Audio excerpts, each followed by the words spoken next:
So, welcome back to my channels, bestie. I'm here to discuss a topic that came across my mind a few times, and I just want to share my thoughts.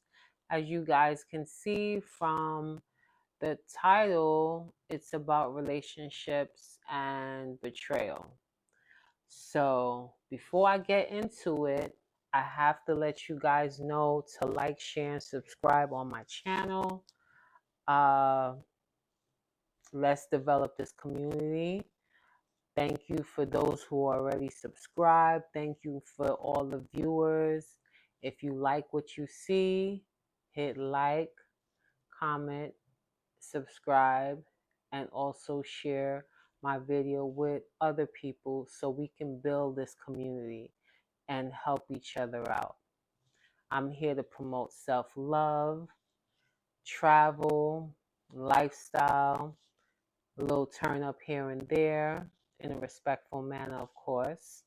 So, without further ado, I would like to discuss some of the some of the betrayal I experienced in friendships and relationships. So, I have for you some red flags. So, the first red flag I want to discuss is that one-way communicator with these sayings, one hand can't clap. That means that we need two people to form a relationship, two people to communicate. And if one person is doing the reaching out and contacting, it's not going to work. And some of us may appreciate that person so much and feel like that person is the best thing in the world. But if they're not reciprocating the same energy, if they're not reciprocating the same action that you're giving, you don't need that in your life. We all want to be wanted. We all want to be loved. And if they're not giving that, you're going to have to do something else and find a better friend or a better relationship. That's, you see that a lot in um, intimate relationships where one person is more of the reciprocator of making sure that they are reaching out, calling, checking in, and stuff like that. We have to make sure that people treat us the way we want to be treated. So that's the first red flag. The second red flag, I'm looking down because I took some notes. The second red flag is speaking negatively. Oh boy, oh boy. People love to complain. They complain, they complain, they complain. And it can be perceived negatively. You should not complain all the time. You ever had a friend, their life is always in a crisis? They always have an obstacle that they can't overcome. There's always something going on, whether they have a friend that they're arguing with, their coworkers don't like them, their boss giving them a hard time, their man or their spouse is having giving them problems. There's always something to complain about. It's normal to have issues. It's a part of life. It's ups and downs. However, we have a lot of positive things that happens in our life, and we should promote that. We shouldn't let the negative stuff in our life take over. We need to promote positivity and making sure that we exude positive energy towards each other. That's the second red flag. The third one, frenemies. We need to weed out these friends that are more like our enemies. Those are the friends that as soon as you and them have words or exchange words, in a heated debate that became argumentative, they run to that person that you care less about, you don't really like, or you possibly may hate. Um, those are the friendships that we don't need in our lives. Because if someone can truly say they care about you, and as soon as it gets hot in the kitchen and you and them exchange words, and they go to your worst enemy and they start to form a friendship with them, they really weren't your friend. And we need to acknowledge that. The fourth one is the copycat. Now, this is very controversial because what I'm going to say, most people may not agree, and that's okay because I'm not always right. But in relationships, platonic or intimate, there are people that may imitate or copy whatever you do without actually informing you. Let me give an example. You may want to go into a business venture with someone. You may have expressed some ideas that you have with this business, and you're following through with it and stuff, and then all of a sudden that same friend that you told everything to now is a part of that same business venture in a different way. What is wrong with expressing that you also want to do that, but instead you secretly go behind, take the ideas that I'm telling you, and you go and do it yourself? I call that a copycat. And those people are dangerous in any relationship, and they should be left at bay. The fifth one is the person that feels superior over you. When I say superior, I mean that they feel like they're better, you are less than.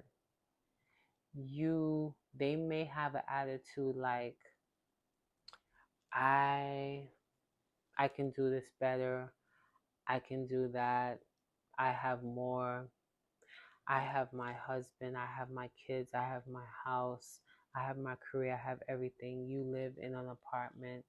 You have kids, but you're broken up with your child's father. And the comparison there to be better than the person, it should not be. We are all good in our own right. And whatever you are good at don't mean that I'm not good in another way. For the example that I provided, the two friends, one has a linear family, nuclear family, where there is a husband and wife, kids in the house. Then you have your other family where you have the the a parent, it could be the mother or the father, a parent with the kids, and they co-parent with the other person. Even though they're two different worlds, but that doesn't mean one is better than the other. Because you never know what's going on in that other person's life that have the nuclear family. And we should never feel that we're better. These are, what I'm about to say are examples of people feeling superior over the other person. That person that feels superior, they won't consider the other person's feelings. They'll be late all the time without consideration, without feeling bad. They'll feel like the person needs to wait on them hand and foot. Those people they have a narcissistic tendency sometimes. They feel like I don't want to say Leo, but Leos are very headstrong, but Leos don't fit this description. I have some beautiful Leos that I know, and they're not that. So people that feel superior over others, a red flag, an extreme red flag. Number 6, the telephone syndrome. So we all have pillow talks with our significant other, and those pillow talks can be quite juicy. It can. However, we have to be mindful that the person entrusted us with this information not to divulge it to other people. And we need to remember that. And also remember, when you're with your significant other having pillow talk, keep in mind the information you're sharing. It can be potentially used against you. Let me paint a picture for you guys. So, say for instance, your girlfriend, your good friend, she have whorish tendencies where she would sleep with this man and that man and whatever, a few men. I don't think you should be sharing that information with your significant other. They may listen at the point that you're giving the information, but let something come up where they believe that you're doing something. That's when the comments about that's why you and your friend them are whore will come out. I'm not saying all men or all women would say that in their relationship. However, 9 times out of 10, they feel like the company you're just like the company that you keep. Um, Another thing, when you're sharing information, when someone discloses information to you and trusts you with that information because they want to vent, they want to get it off their chest, they may want advice. That doesn't mean you should take that information and go elsewhere.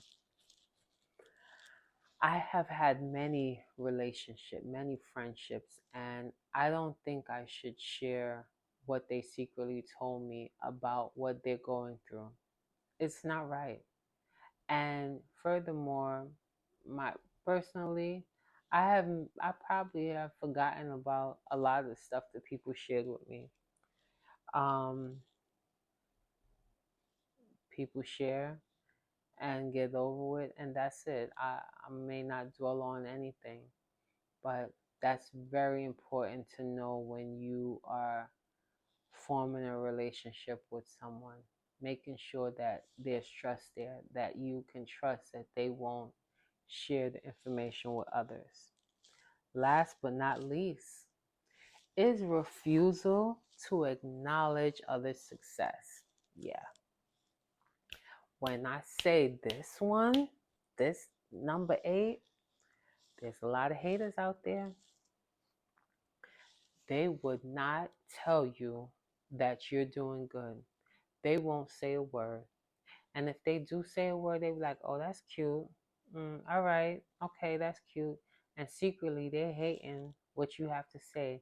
They're upset that you're succeeding, even though they may be succeeding too, but maybe you and them were here. You're here and they're here. And you do something to get up there. They don't want you there. They're like, no, no, no, no, what's going on? What's going on? The universe is shifting. I'm getting uncomfortable here.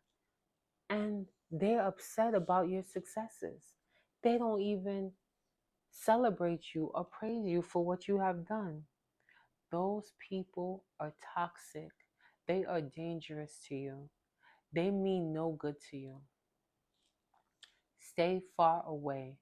And I must say, there are significant others that emulate that same number 8. There are some significant other that does not want to see you grow, that wants you to stay where you are. They met you there, they want you to stay there. And you know why? Sometimes it could be control. Sometimes they feel like if you get bigger than what they can handle, you're going to leave them. So there's many reasons why these people want you to stay where you're at and not succeed. But I'm here to tell you that your friend is supposed to celebrate your successes. Your friend is supposed to be very happy for you, whatever you achieve in whatever. They're not supposed to downplay it. Some people have this way of saying, they will say, oh, your little thing. Oh, the little thing that you're doing. Don't do that, boo boo. We're not doing that. That smells like jealousy.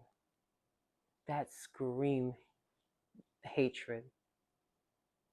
And stay away from those people. So, ladies, there you have it. My 7 red flag signs to friendship that can lead into betrayal. And to sum this all up, I just want to let you know, guys, the purpose of all forming a relationship, the purpose of it all is to have a companion, to be wanted, to be loved, and be supported. That's what we look for in any type of relationship, whether it's an intimate or platonic relationship. We want to be wanted. We want to be supported. We want to be loved. Now, if we don't get that, and this is why some people feel like they can't have relationships, they cannot not have relationships, is because when you don't have that companionship, when you don't have that support, when you don't have someone that loves you and cares for you, you feel like you don't belong. You feel like something is lacking. You don't feel complete. And when I say, if you ever in that situation, you need to work on yourself, you need to build, you need to motivate yourself, you need to read some self-help books, self-love books, because you need to fix yourself internally before you can be a part of someone else. If you're broken inside, you cannot, and you will always have obstacles to build a strong relationship, whether it's platonic or intimate relationship. Hurt people hurt people. And if we don't fix us, we will continue to hurt and be hurt.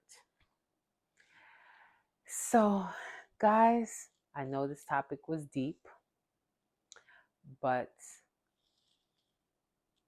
comment and let me know what you guys think. Let me know if any of this triggered something in your life. Have you experienced it? Let me know what's going on. Share a comment down below. Until my next vlog, guys.